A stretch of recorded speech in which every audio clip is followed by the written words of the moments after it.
Welcome to Faith in 5, a weekly video devotional designed to discuss practical spiritual concepts in 5 minutes or less. I'm your host, Mark Vandellen. So I was hanging out on my deck the other day, and I noticed that my fence needs desperately to be painted. And as I was looking at it and looking closer, it was actually hard. Like, my fence shares a border with my neighbor, and so I was trying to figure out whose responsibility it was and all this sort of stuff. And then I looked at it and I thought, you know what, this is odd that we even have a fence. My neighbors can use any of my stuff anytime they want, and I think I take the liberty to say I can use their stuff whatever I want, I guess. We jump the fence all the time.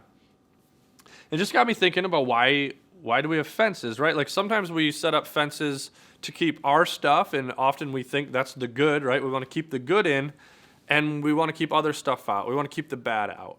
A lot of times parents will set up fences for their kids, and if you don't know anything about that, you're probably the reason that parents set up fences then, right? Like, that was honestly my story. One of my friends, Kevin, and I used to ride our bikes around the neighborhood, and I remember one day showing up at Kevin's house and asking his mom if he could come out and play.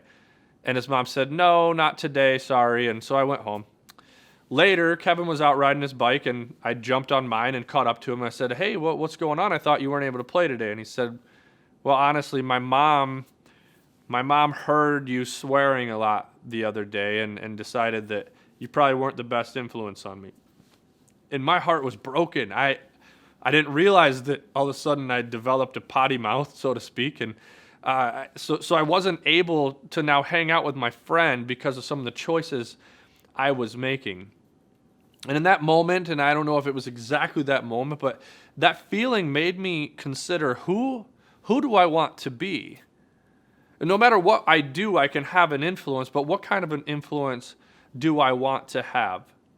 So there's a proverb, Proverbs 13:20 says, "Become wise by spending time with the wise. And if you spend time with the fools, then your life will fall to pieces."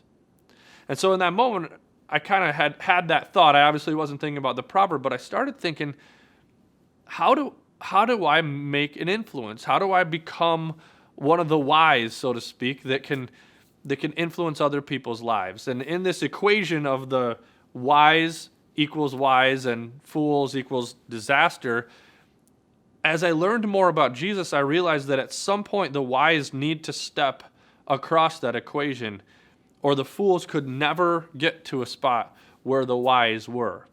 So as I started thinking about the fences, right? Like, why do we create fences? I realized that there were some spots in my life where it made sense to have some boundaries, to protect myself, and to decide what those fences might be up front. Because when I step to the other side of that equation, I go spend time with people who might have an opportunity to influence me in a negative way, I've already got this baseline foundation, right? I've already built a boundary, and this boundary happens to go with me. It doesn't keep all the bad out, but it goes with me when I go into the places where I may be vulnerable. And so I made that decision early to create these boundaries before going into the lion's den, so to speak.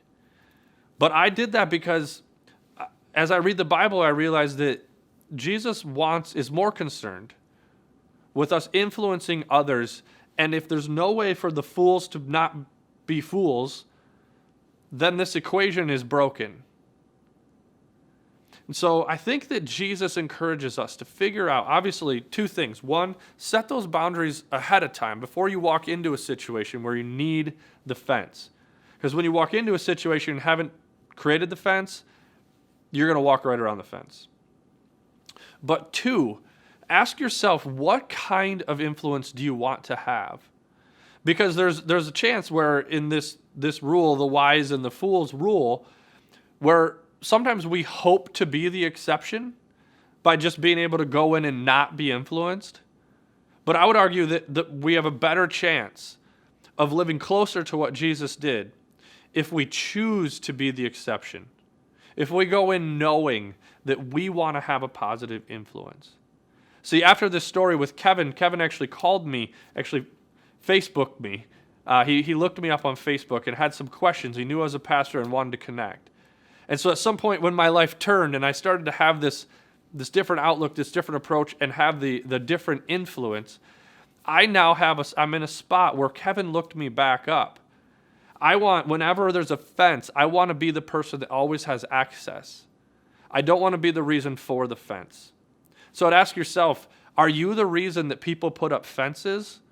Or are you the person that has the keys to everyone's fence because you've been able to help have a positive influence? You chose to be the exception and make a difference. Thanks for tuning in. If you want to follow us each week, click here to subscribe. And if you want to take it a little bit further, click here for discussion materials.